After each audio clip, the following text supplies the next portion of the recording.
Good day to you all. My name's Terence Baker, news editor, Europe, Middle East and Africa for Hotel News Now, CoStar News, part of ST and CoStar.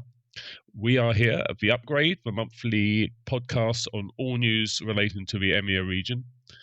Thanks for joining us, as always. Today, I'm very happy to say we have a great guest on the podcast, Chris Mumford, Managing Director of C-Suite Executive Search firm Cervus Leadership. How are you, Chris? Good morning. I'm good, Terry. Nice to be here. Thanks. My pleasure. Your role, obviously, is to aid a firm's development operations by putting the right people in the right jobs for the hotel industry. We'll talk specifically about the hotel industry in the EMEA region, Europe, UK as well, a little bit later. Let's get into the notion of what the employment situation is in the UK specifically, because that's where we are. I read recently that the Centre for Social Justice states that 700,000 UK graduates are currently claiming state benefits, as 240,000 of them apparently are too ill to work. Maybe that's a remnants from COVID, I'm not sure. That sounds like a bit of a broken system, maybe not.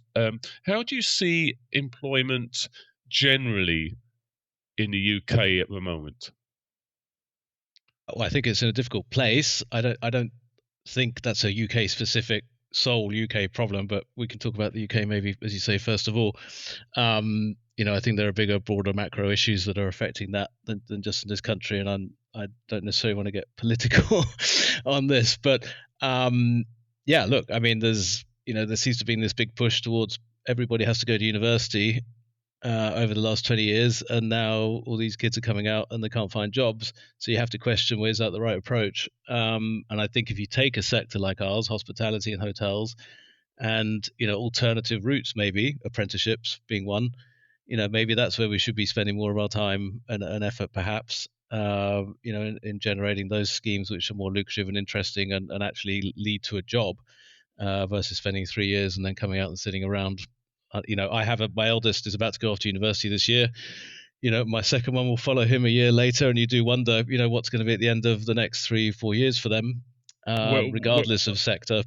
Indeed. When I lived in the United States for 20 years, I mean, that was the case there, that you all went to college or university or some kind of further education. It wasn't a case here. I mean, you had the two streams depending on your education. I did a ridiculous exam when I was 10. I happened to pass it, 11 plus. I went to a better school. That was straight into what was the then classics and that type of education, rather than, for want of a better phraseology, for factory floor. It may be that, as you said, that the university system is just not geared up for industry, for finance. Well, the other thing, and I've noticed this just witnessing this with my own boys, our system tends to narrow and specialize at quite a young age. I spent time teaching in Germany. I've spent time in the States. My wife is from the States and went through, obviously, the US system, like it sounds, you've experienced, and it's so much broader for so much longer. The fact that our kids are essentially having to start to choose effectively what area of life they want to go into at the age of 16 when they choose their A levels and then the university, as opposed to keeping this much broader, study all subjects and start to narrow it down later on, and I think the world of work is changing. I don't think it's like, certainly in my parents' generation and to some degree my generation, where you kind of come out of university, you start a career, and that's what you do for the next 30 years. I think this next generation could well do 2 or 3 different careers within their lifetime. And having this, as I say, this narrow focus at the age of 16 just seems to be kind of contrary to that. You might see a whole generation of people who don't even understand where we're coming from in this. They have, well, the world's our oyster. We can, as you say, let's have 2 or 3 careers, maybe simultaneously, maybe just travel. And I mean, who knows? It might be difficult for someone of my age to kind of think, we were just conditioned into those routes, weren't we? Talking about the apprenticeship scheme, I remember when that was rejiggered in the United Kingdom, maybe 5-7 years ago, and there was a lot of enthusiasm for it in the hotel industry. How's that going? Do you have any idea? Because it doesn't seem to me to be working too well? Uh, I'm not close enough to it to know. My world is more at the kind of executive level, so people Indeed. have been around kind of 15 to 30 years already in the industry, but as opposed to starting out. So, yeah, I don't know. I mean, I got a sense that the big groups, the Whitbreads and so on, are probably playing their part in from an industry standpoint, in trying to help that. It's funny. Because I obviously spend my life interviewing people, right? And one of the things I always like to ask is, how on earth did you choose the hotel business, as a as the place you wanted to, be and forge your career in? How did you get started? And there's a couple of answers that generally come through. One of which is, well, I was doing casual work on the weekends in a bar down the road to earn some money, or I was working in a cafe through university while I was studying my degree, and then I came out with my degree in chemistry and felt actually, I really enjoyed this, this working in the Starbucks or whatever, and got to know the manager and was given more and more, and then just stayed in that space. So a lot of people fall into it, I guess, and develop a really strong liking for the sector, which is, again, you could say, well, why then bother with education and apprenticeship schemes? You just need to give more people more exposure to the sector and hope enough of them like it and take to it. And why bother with the onerous payback of university charges, which don't seem to be getting any lower? It was in the news yesterday, but I think it's been frozen or something. But it's still very high.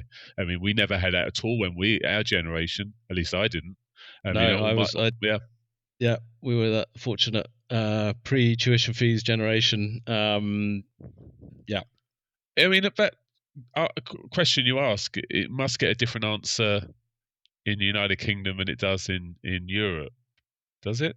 Or When I elsewhere? ask people how they got started, no, Yeah. that's pretty universal. I mean, so the other answer I often get is, well, I was, we used to travel a lot when I was a kid, and I just loved staying in the hotels, and I would go run off back of house, and this so you have these people that kind of just really like the environment, and they said, okay, I want to go work in this when I grow up.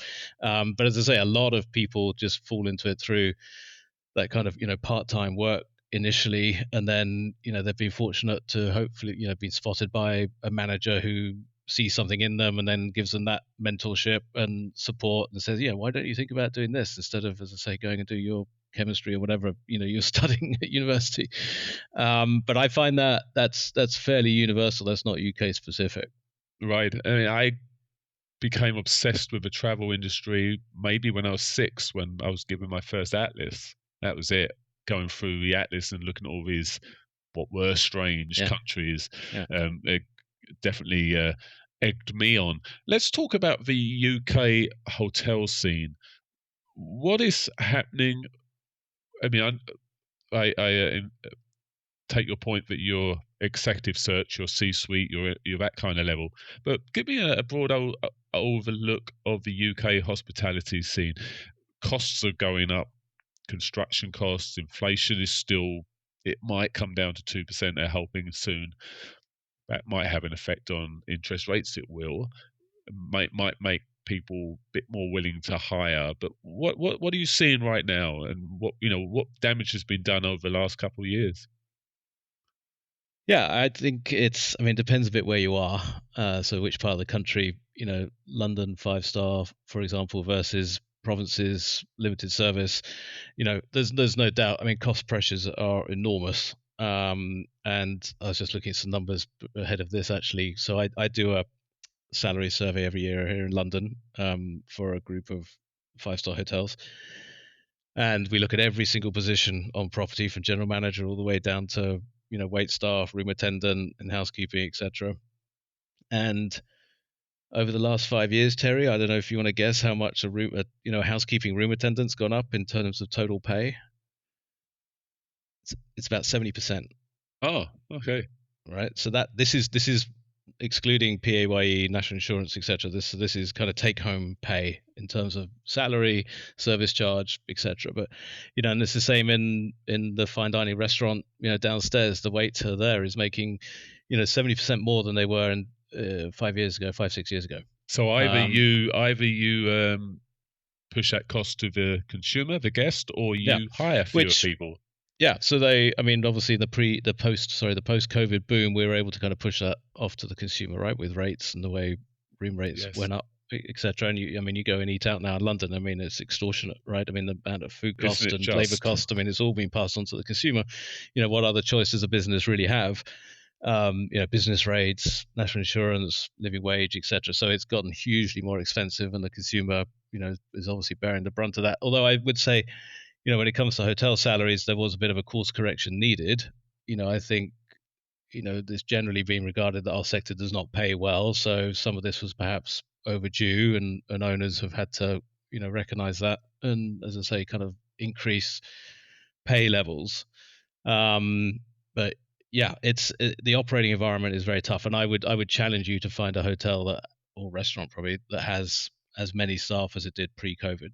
Indeed. And in terms of the traditional route of excellence for hotel staff, starting at the bottom, looking perhaps back a house, doing some F&B, etc., rooms, etc. Is that still the notion? I mean, I know we'll talk about the C-suite level. Obviously, they're going to be at top of their game, and they're just looking for a noticeable career change. But how do you still see it building up from the bottom? Is that what the hotel industry likes, what it requires, what it has no choice to do? There is still yeah, I think around the operational part of the business, and again, I think sometimes we get focused on, our view of hospitality or hotels is, oh, someone making a bed or someone delivering a coffee, right? And we forget everything there else is to it, which we can talk about maybe later as, something we need to address. But yeah, I think if you want to grow your career in the operational part of the business, then yeah, you're typically starting out in the operation, right, on the floor. And hopefully, and most hotel groups, I think, have gone pretty good at giving you that kind of path of, okay, go and do this for a period of time, then we'll go move you into this for a period of time, and building up your exposure across departments and functions. And, until if you want to become a general manager, you understand how it all works.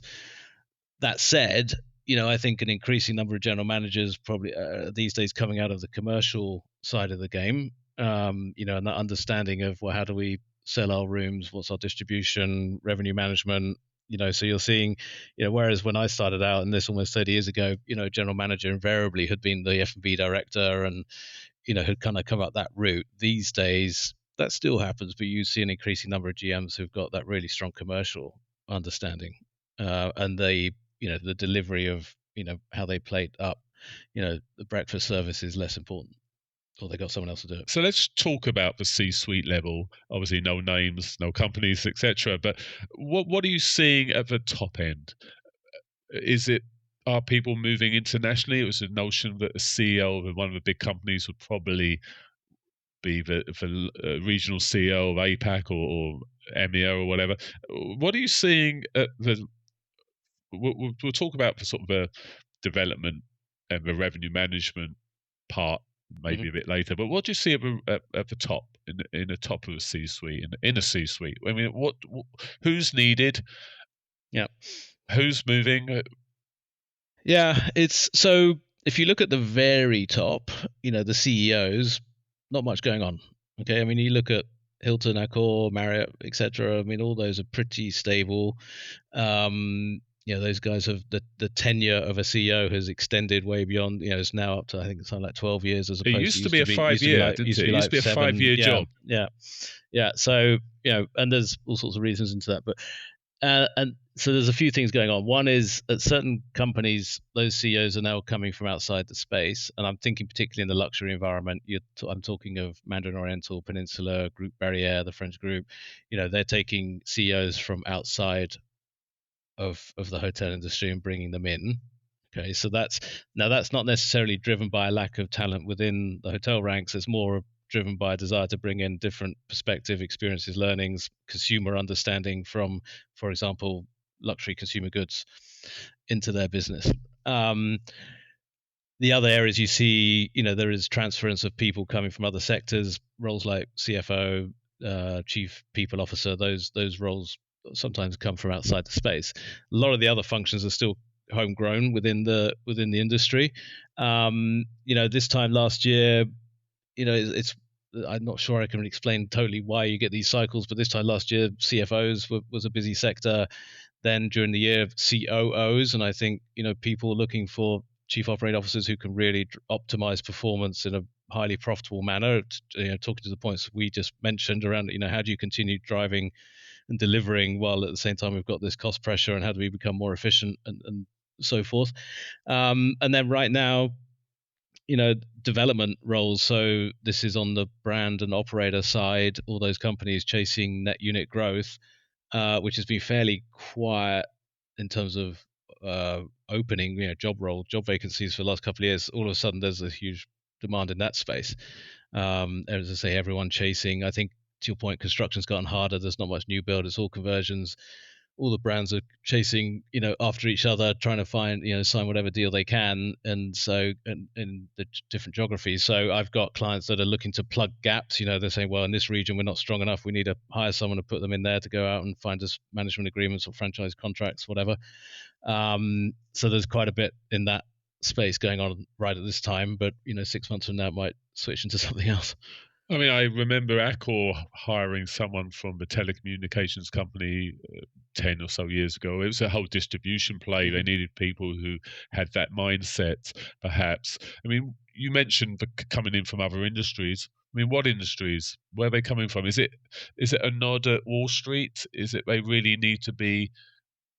No, because this is happening more with the private sector, as I say, and specifically among the luxury brands where there's a feeling that someone coming from an LVMH company, for example, understands our consumer environment better than we do, and can therefore position us and address that. And as the business is going, that end of the market is so much more about experience, right? Someone who understands if you look at yachts. luxury, yeah, but also if you look at luxury retail, they're pretty far ahead of us. I mean, my experience, just anecdotally, we were buying something, I think, name dropping, but in Zegna, like at an outlet. This wasn't even a main store. This was an outlet shop for Zegna. But the follow up, the service we got in the store and the follow up after, I've never seen anything like it from a hotel. It was superb. Right.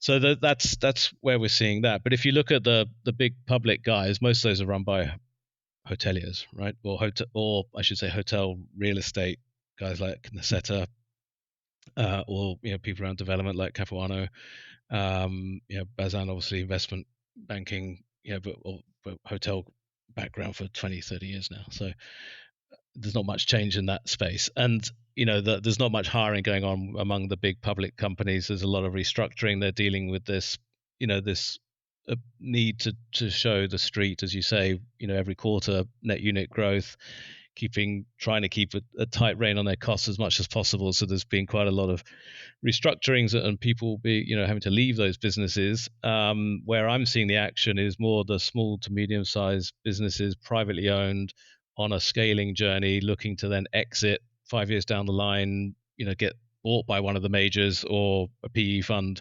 That's where most of the juice is at the moment. Right. I'm not clever enough to write the book I want to write on the gap between companies seeking profit as they used to and now seeking margin. But it seems to me that somewhere in that equation,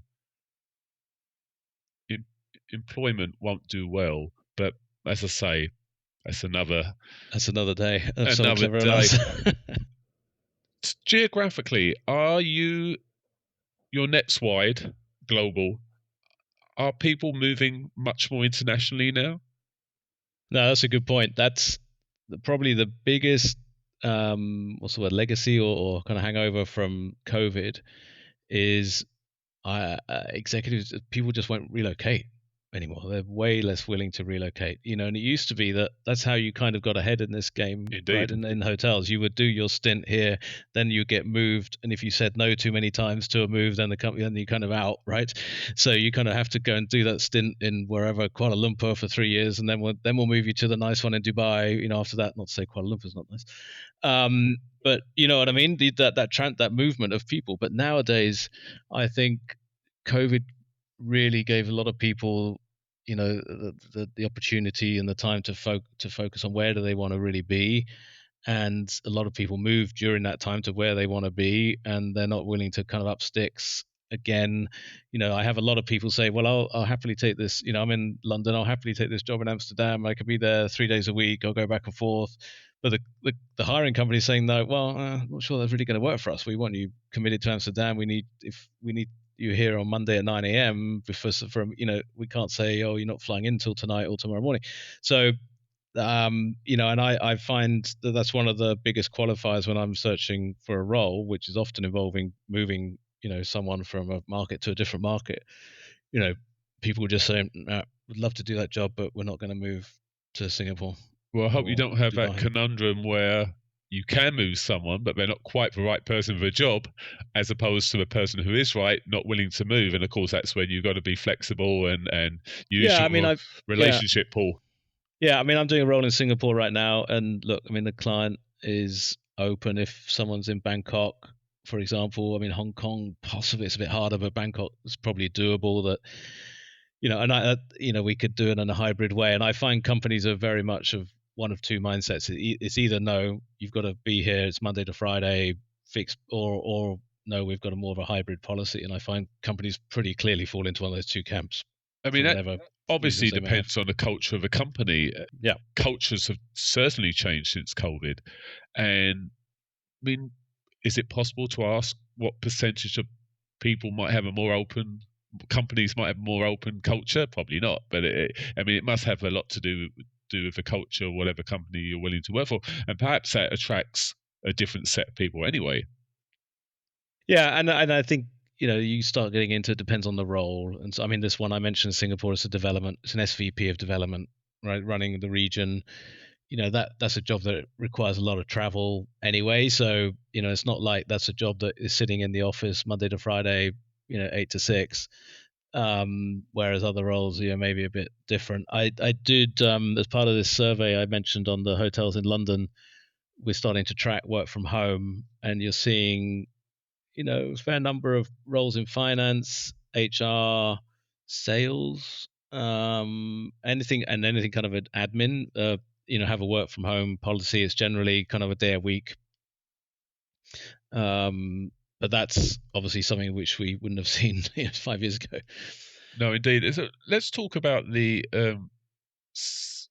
people who will produce reports for a C-suite, the revenue management level, the maybe the development, etc. What are you seeing in that world in terms of the number of jobs on offer, the pool of people willing to who want to work in there? Are we seeing any difference in? We'll get onto AI in a minute because that Mm. might be the final point of conversation because I'm sure that's affecting things. But what do you see in that particular field?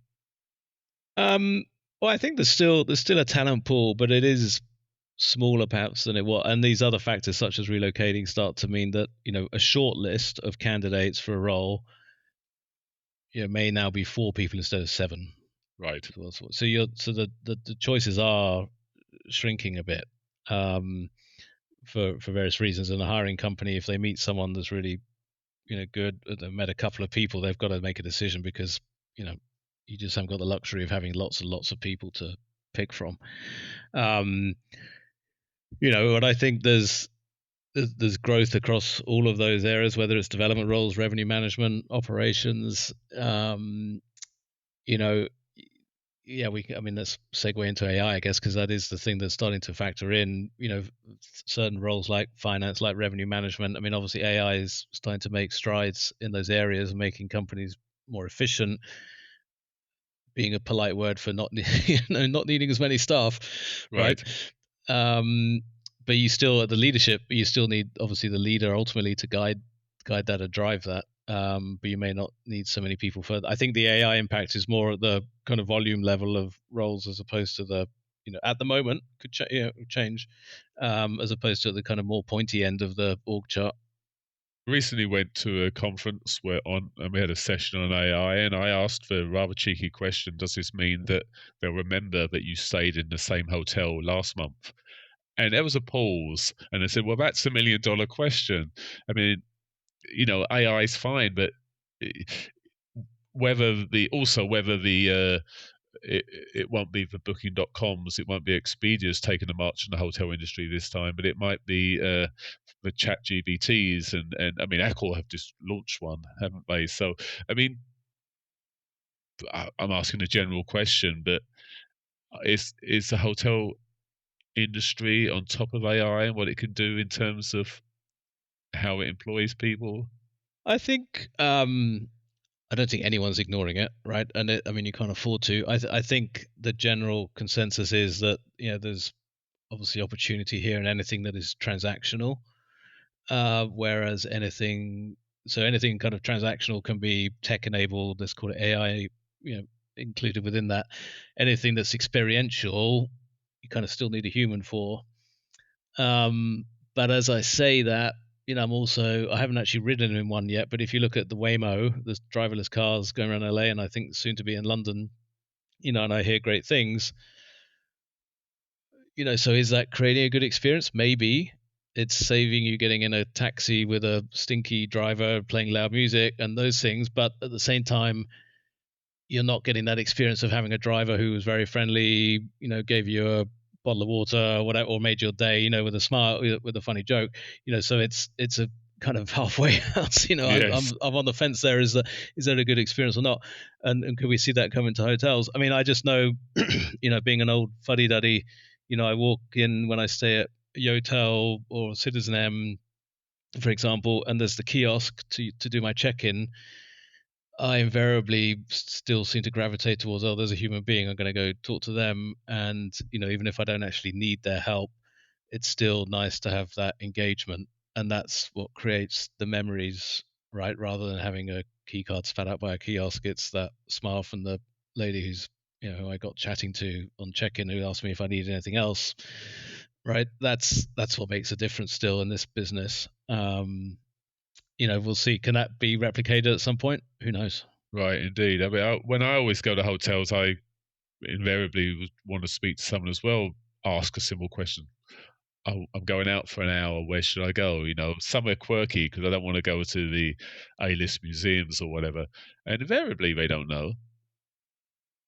Invariably, in my experience. But hey, that's another subject, perhaps. So, Well, in also, theory, AI should be able to give you the better well, answer it for should, that, right? shouldn't it? Yes, or you can But do it on your own will you phone. enjoy the interaction of asking it Right, in the right, same yeah. way? I mean, we could all do it on our phone, and it will come up with some great ideas.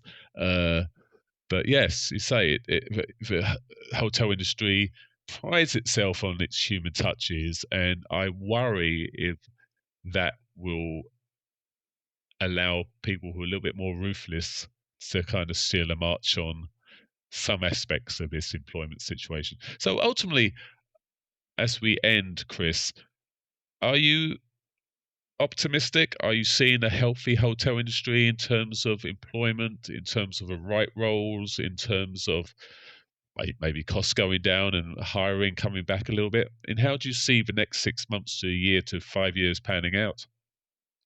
I'm hugely optimistic overall. I mean, I think, if COVID taught us one thing, it's just how much people want to travel, and the fundamentals of our hospitality business are so strong, right? And a lot of these issues we talk about, which have been highlighted in COVID, they're not new. They've been, as I say, the almost 30 years I've been doing this, I've heard with everywhere I go in the world, people complaining about, oh, we can't get young people to join the hotel industry. These are challenges we've been dealing with Yes, for a long time. So, and we're still here and we're still operating, and we're finding a way, and there's it's forcing people to be clever and creative and all those good things. So I hugely yeah bullish on the sector as a whole, and the growth and the opportunities, etc., but that's not to deny, it's tough out there. I mean, it's operating a business, it's highly expensive, it's difficult. The geopolitical climate doesn't help, uncertainty, etc. But yeah, as I say, we'll still be here and still rocking on. And people still want to go out and travel and stay in places, eat out. They'll find a way to make it happen. They may not spend as much as they did before, but there'll be other ways around it. we live in a different world. The United Kingdom has won a gold medal in the Winter Olympics on snow. we never thought this would ever happen. So Yes. the world's always constantly changing, and with good people like you filling those roles, Chris, I'm optimistic too. Chris Mumford, Cervus Leadership, thank you so much for your time. This has been fascinating. We wish you all the best. Have a great weekend, and thank you. And thank you for our listeners for tuning in as always. We'll be back with you very soon with the next podcast for the upgrade. We thank you for your time. Signing off now. Thank you.